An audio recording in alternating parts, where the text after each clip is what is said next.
Welcome to the Optimizing Beyond podcast. I'm Josh Negron, and this show's all about sharing lessons, ideas, and strategies that sharpen your thinking, strengthen your habits, and push you to grow beyond comfort zones. Let's dive in. Welcome back. Today's episode, we want to run through Q&A of most frequently asked questions that we were running across in a lot of our marriage studies. And so we wanted to share some of those. But before we get into those, I want to highlight one specific detail that I think probably has been the most impactful in transforming my relationships. And that's been that the reality and realization that you cannot control other people, including your spouse, however much you may want to. And so because of that, realizing that you can only change yourself and you can only control yourself, then when you encounter things like this of like how to engage your marriage, how to improve your marriage, sometimes you're going to have to take that shift, that focus on them and what they're not doing and transform it right back towards you, with the hope that if you start to work on yourself, maybe it'll catch on. But then again, you have to be careful with that, because if you do it for the wrong reasons and kind of like, well, maybe if I change, maybe they'll change, that can get in the manipulation territory real quick. So it is a give and take. Every relationship has this dynamic, but that is something that's super powerful to remember, that as we go through some of these, I can totally get someone saying, well, yeah, but you have an awesome marriage. Your spouse doesn't do blah, and so of course it's easy for you to say that. So, but again, these are some things that we went through that we saw that were really common things that you can maybe quickly address or quickly identify and adjust. So the first one, let's get right into something super intense. The first one is yelling and cussing and name calling in the heat of the moment is never a good approach, because it reinforces the belief that conflict is not emotionally safe or productive. It's also just not very fun, right? So Ashley, you and I have been together going on 19 years together and 17 years married. Yes. So how have we implemented this? Like, what is this like in your perspective? Well, honestly, there's no easy way to say it other than name calling and cussing at someone is just a cheap shot. That's when you bust it out, is when it's a cheap shot. It's not necessary. It's below the belt. I mean, honestly, if you were in a match of some kind and that's what you did was a below the belt move, it doesn't work. Those things aren't allowed. Time out, illegal, right? So same concept applies to that in an argument with your spouse. What is it they say? You're gonna catch a lot more flies with honey than vinegar, right? Same concept. When you are kinder and you can have emotions. I'm not saying don't have emotions, but there's no need for below the belt action, I guess would be the way to say that. Right. And then I think that also transitions the conflict or whatever you're discussing from the actual topic, and then just starts to make things personal. Right? At that point, you're then attacking the person instead of the thing. I like to always when we in the past have gotten stuck in defensive loops and things like that, I like to try to bring us back to the problem, us two against the world, us two against the problem, right? And so sometimes when we're discussing a problem that maybe bumps up against old wounds or something that one of us or even both of us are sensitive with, I like to try it when I recognize that. I like to try to bring that back. Hold on. This is not about you. This is not about me. This is about this problem. Right. And you and I are together in this, right? And try to reinforce that so that, again, you eliminate this personal attack component, which just adds another layer and puts you farther away from reconciliation, right? Farther away from being on the same page. Yep, absolutely. No need to name call. Right. Right. And another thing I'll say that I've been working through personally is that there are times where in my frustration, I may feel, you and I have been together a really long time. I feel like I can be really honest with you if I'm frustrated or displeased. But I have recently been challenged to, especially as the man, and this may sound unconventional, the end result is me being nicer to you. So whatever. If someone like wants to get pissed about that, that's fine. But the idea is that, especially as the man, you should have more self-control when interacting with your wife, because you have an extreme power to hurt her if you're not careful. If you're maybe a lot of men stereotypically, and we're going to talk in generalities here a lot today, but a lot of men struggle with self-control in the emotional space, which typically comes out in anger. So, and if you're not careful, you could say things. We're not even talking about the physical space. Like, that's off the table already. Like, let's just get that out of the way. But from a verbal standpoint, there's a lot of things that you can say. And you can just say, well, I'm just telling the truth. I'm just speaking my mind. I think for me, I looked at that as just another level of care. What I do when I'm in those moments is I picture something that I say making you cry, and I'm like, don't say that. And so that's been helping me regulate just being snotty. Like, not even like maybe in a fight, but just like being sarcastic, or even if I'm just at a level of irritation, sometimes you just clap back or just say something smart or sarcastic and cutting, that can just, I don't know where you're at in the day. And that's just like, I'm looking for ways, like, I obviously haven't cussed at you or name called you in many moons, if ever. And so I'm looking at additional ways that I can have higher degree of care for you. So that's something that's been challenged to recently, of just, as a man, be intentional to treat your wife with even more care and more respect, which is only obviously going to be more in danger of maintaining that when you're like highly frustrated or irritated or whatever. And I think it's important to remember and keep in mind when you're having a disagreement or an argument, like, we tend to be the most unkind to the people that we care about the most, because we are freer with our words. We do feel safer to emotionally express the full range of emotion, right? But sometimes it can be unkind and uncaring. And so it's just super important in those moments to have, really honestly, like, an element of self-control, and to keep those things in.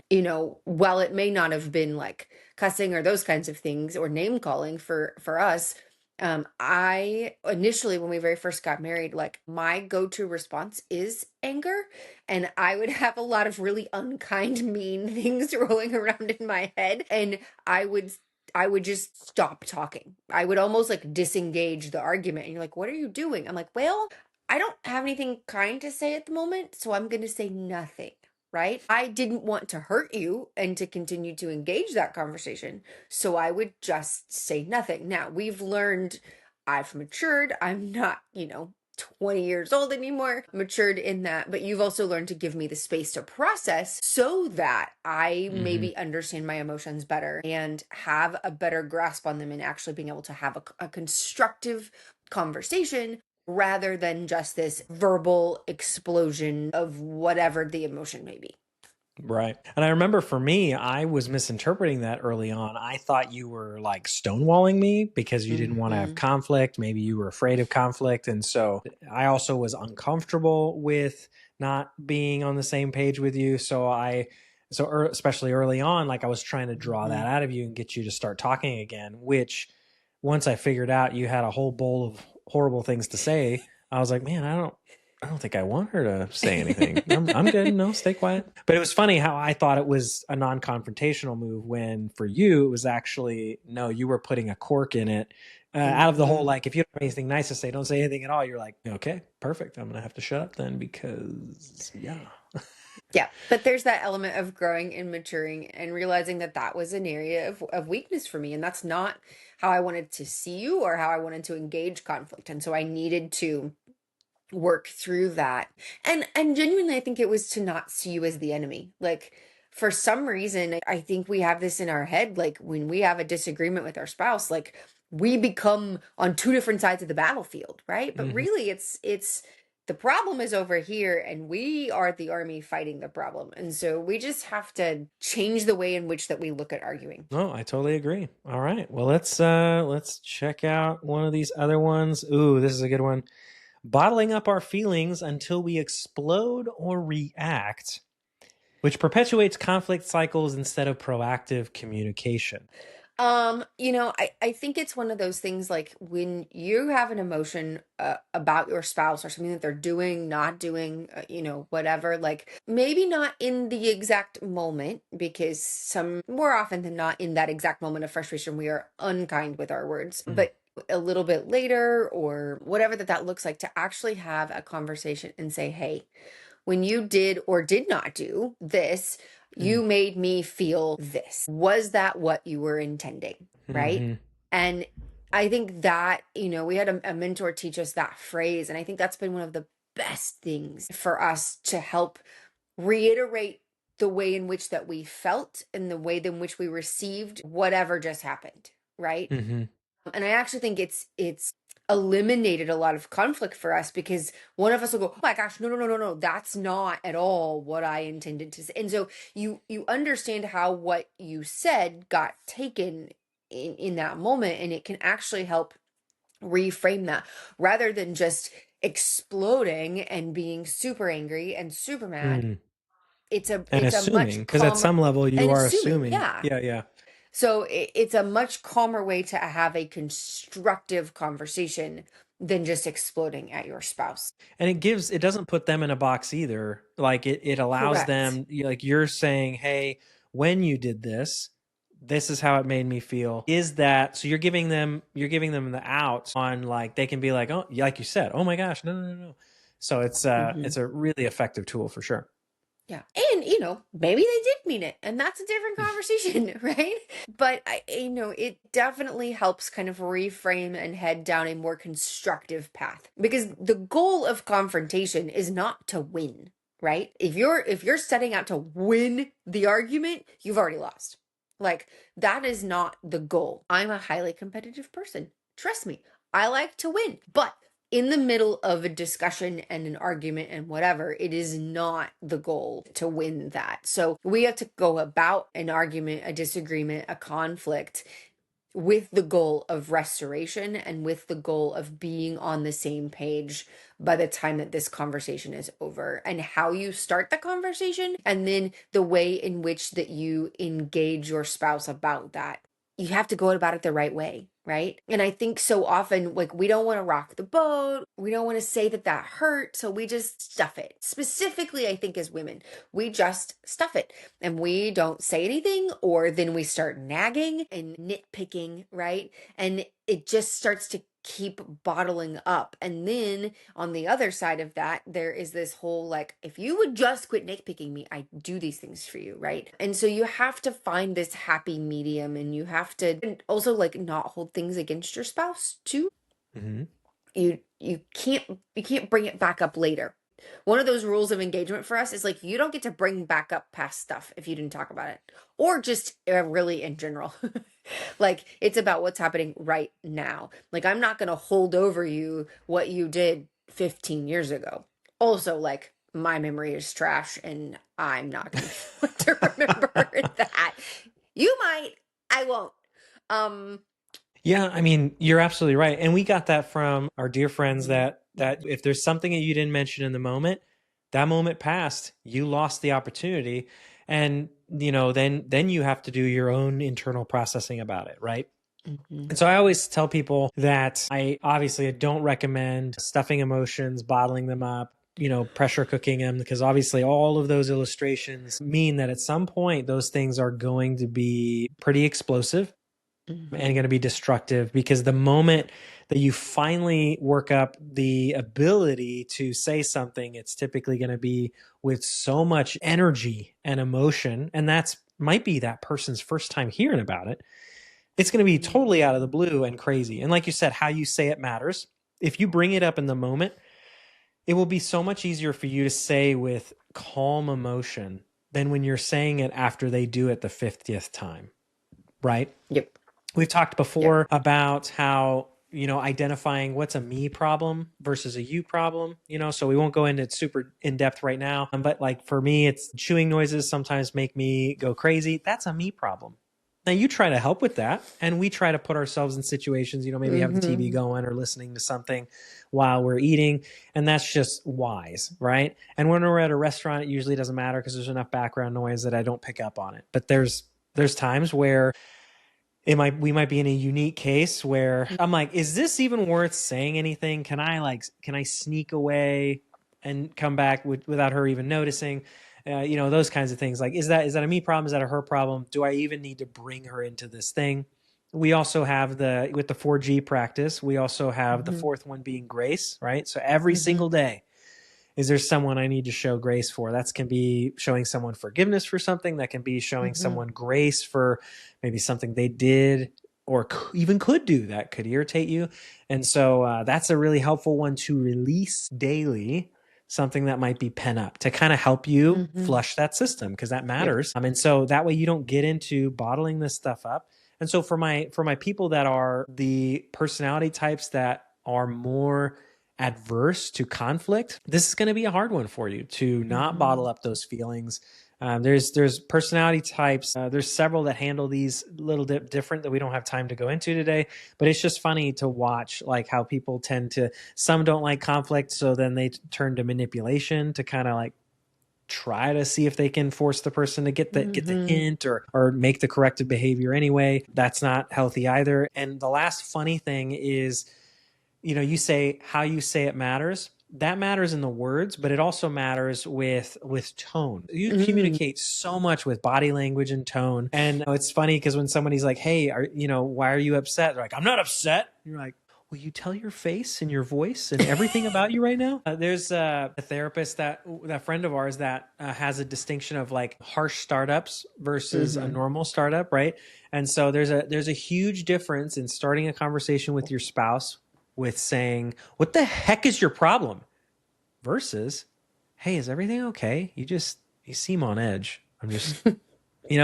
like one is way more caring and likely to elicit a more cooperative response, especially maybe if you're worried they might rip your head off, than just going toe to toe with just like, all right. I think the other thing that so many of us want to just avoid conflict because it is uncomfortable, and it's, we play all of these scenarios over in our minds over and over and over, right? But how often is it actually completely different than that scenario that you've worked up in your head? Like, it goes way better than whatever it is that you've worked up, whatever conversation that you've had with yourself, that you've practiced with this other person. It goes so much better than that. But you know how you get better at conflict and being better at resolving conflict? You get comfortable being uncomfortable, right?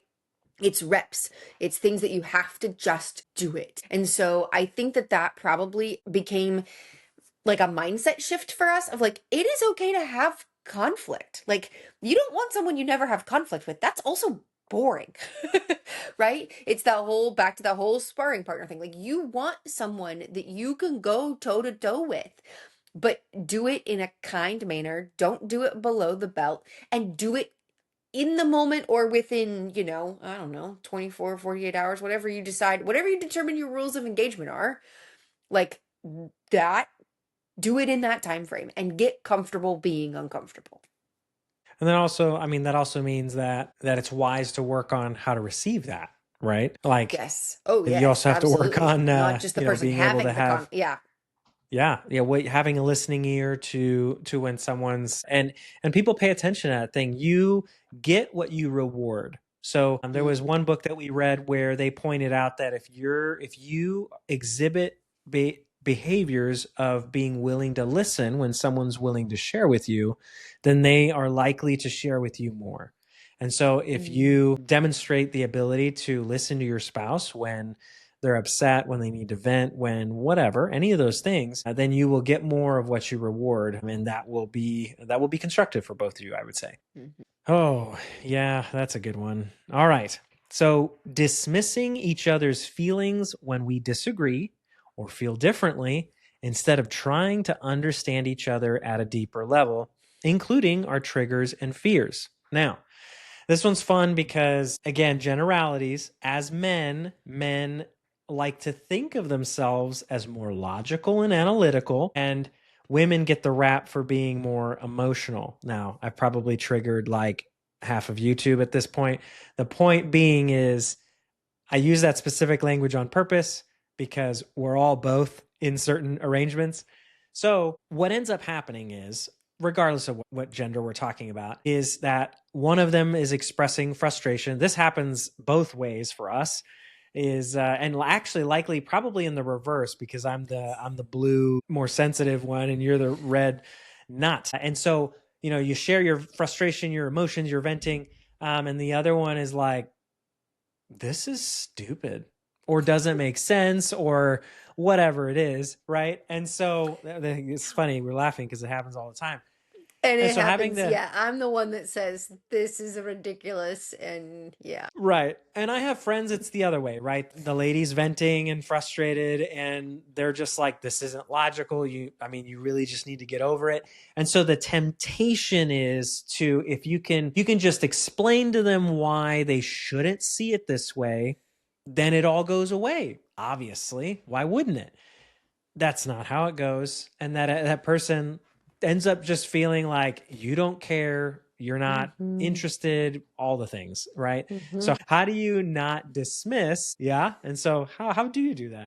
I'm laughing because this is still one that we continually work through. I think in those situations, I have to stop myself from thinking about all of the ways that I could solve your problem, or why I think that this is ridiculous, or why I think that these emotions are an overreaction, or whatever that my very logical brain says that it should be. And I have to stop and actually listen to what you're saying. Sometimes I have to reframe and ask questions and say, okay, tell me more about this, or hang on a minute, stop, say that again, I didn't understand that. Or maybe like even having you like think about it in a different way, asking questions, because sometimes I'm like, this is such an emotional response, like I don't know how to not go, this is crazy. But really for me, it's like there's always an underlying something going on. So what is the underlying thing? If we can actually get to the heart of the emotion,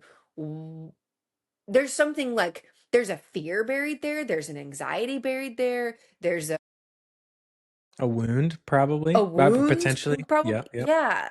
There's always more to it than what lays on the surface and what we actually give to the other person. So because I care about you and I care about your emotions and those fears and those anxieties and all of those things, we try to figure out and get to what they are, because rarely is the thing that you are emotionally having a moment about the actual part of the problem, if that makes sense. And sometimes we have to, talk through to get to figure that out. I have some fairly distinct memories of these.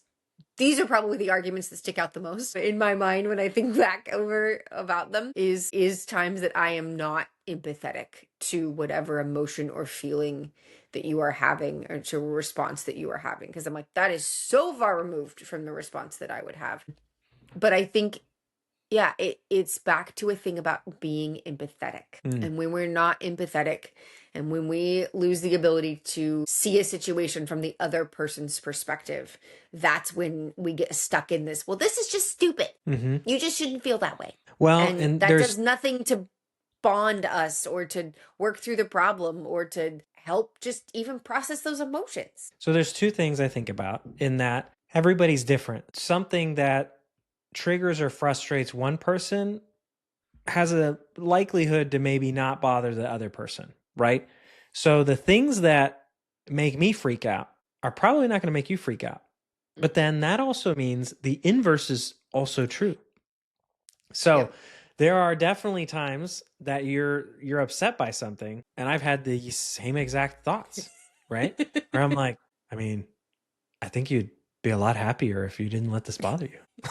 Inside voice only, please. Like, right? And so it's one of those thoughts where when I've been in that situation, I encounter it with, okay, we've been in this spot before the other way. And so I'm like, okay, hold on. And like you said, just trying to understand it from the other point of view. And the second thing was a funny story about an irrational fear, right? So I wanted to watch Gravity, right? This movie was going to be epic, outer space. And you were like, no, absolutely not. Under no circumstance are we watching that. I'm like, what in the heck? What is going on? I didn't know, but you have a fear of outer space, right? I could label that an irrational fear of outer space, because I would say your fear of outer space is probably equal to my fear of spiders. Now, the odds of me encountering a spider versus the odds of you accidentally tripping up some stairs, finding yourself in a SpaceX shuttle, and then getting locked in, strapped in, and find yourself in space, it's pretty low odds, right? But that, again, that's funny, and we laugh about it. But that still doesn't, none of that logic removes any of the fears attached to it. So because of that, we don't know when those wounds from the past or those other experiences that you don't always have the context or awareness of could cause that reaction in somebody else. And then if you're dealing with somebody with really explosive reactions or a traumatizing past, then that gets a little more serious, because a lot of therapists will tell you that when someone encounters a very traumatic experience, then a part of them freezes at that age. And a lot of those things can take place when they're still a child. So if you think someone is being childish or reacting childish to something, there's actually something to that. Research suggests that they could be in association with circumstances of that type or something similar that could bring them back to that age, and that's why they're reacting in that way. So it's just important to have the awareness. And that's why the end of that says, it's important to try to understand each other at a deeper level. Where is this coming from? Like you said, like what doubt, what anxiety, what fear is this tapping into? Like I've met a lot of people who have a strong fear of abandonment, which, goes back to parents and things like that. Like, if you felt like you could never trust someone that you loved, well, you don't think that's going to affect your marriage when everyone else, when you were a child, left you or made you feel like they left you, right? And so you could interpret some things that your spouse does through that lens and then be fearful or doubtful of the relationship, and things can be uncertain and things like that. So it's funny to laugh about in just a conversation like we were talking about, but also there's layers to this, and it can be very, very disruptive, especially if it comes up all the time. So I think we only have time for one more. So yeah, this is a good one to end on. It is suggesting becoming complacent and just expecting each other to know they're loved, rather than making appreciation, affection, and connection a way of life. So like, date nights, those kinds of things. It is really easy to drift into not doing anything intentional, right? To just, well, I mean, of course, I love you, that kind of thing. Talk a little bit about your thoughts on that, Ashley. Yeah, and we've kind of touched on this topic a little bit in a couple of other podcasts as well, but it's so easy to just live life side by side and to not intentionally communicate, to not intentionally invest in your spouse.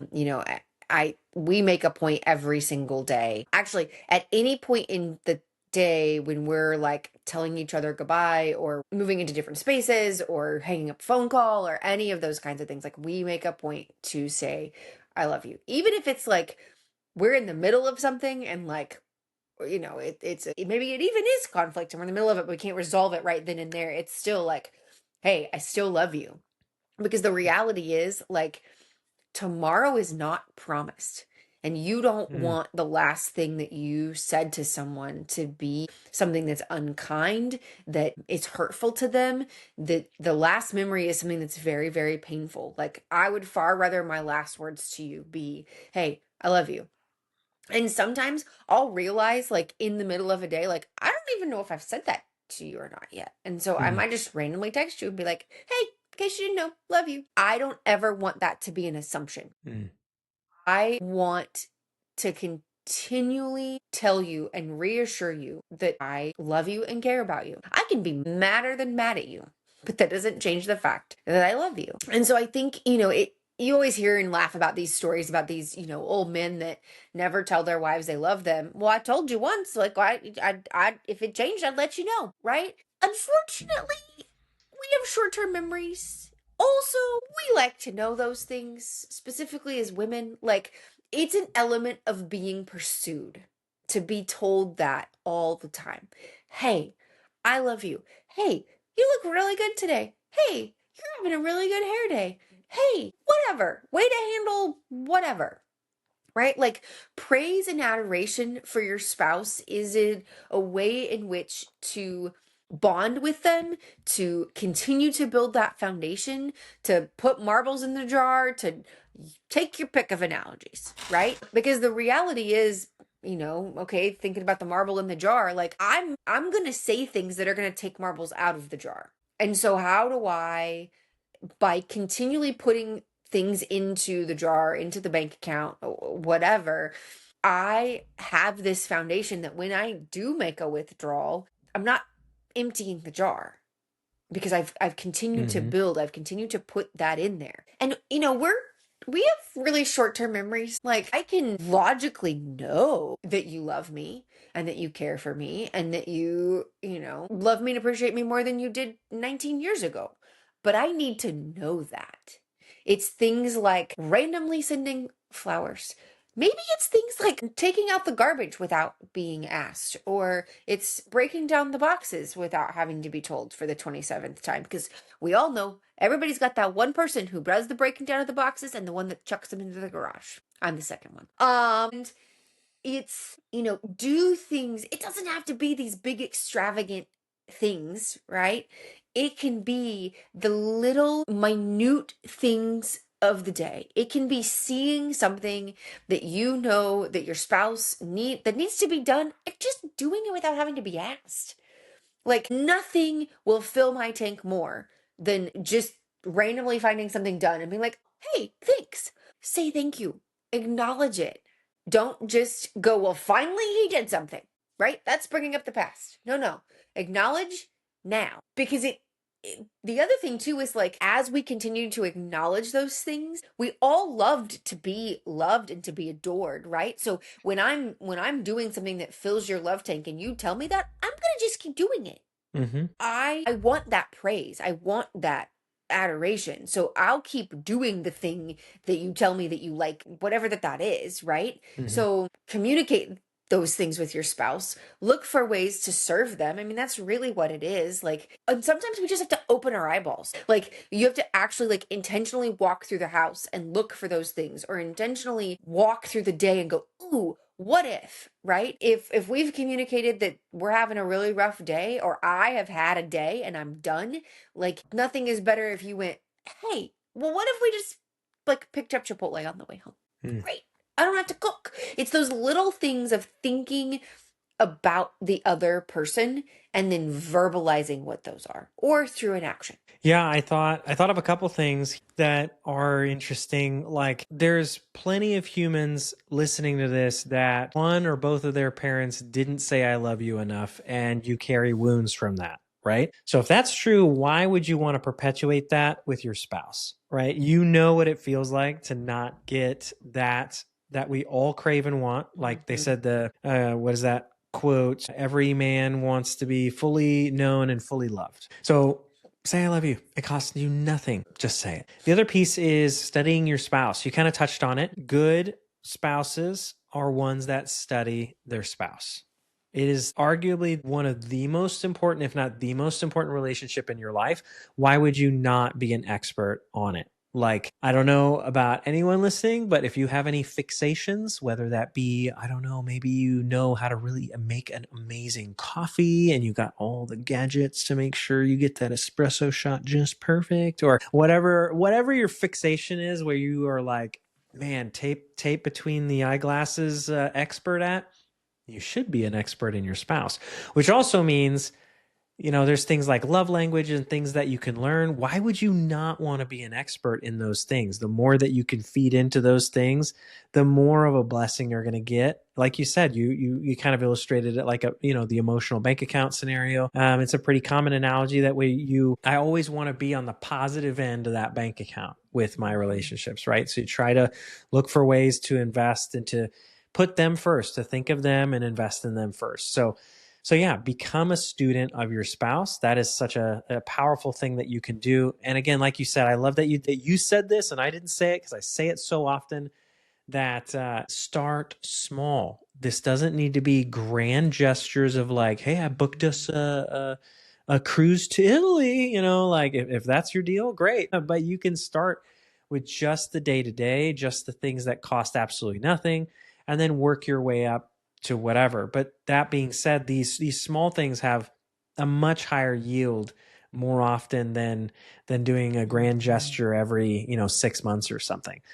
And the last thing I'll say is, remember, any of these things that we talk about, without intentionality, you're just going to be carried down the stream, down with the current of nothing. That complacency where you just end up doing nothing, because it legitimately is easier to do nothing than it is to be active. And so you end up being this silent partner that's not engaged with your spouse. And then you hear people say, well, we just drifted apart, or like, I don't know what happened. I don't know who they are anymore, blah, blah, blah. And so just that encouragement to you, it takes effort, it takes intentionality, and it takes awareness to get off of the device or whatever to focus on your spouse, to do something different, to swim against that current, to use that analogy consistently over time, just being intentional and doing it that way. And so that will reap huge benefits in your marriage if you let it. So, all right, I think that is it for this time.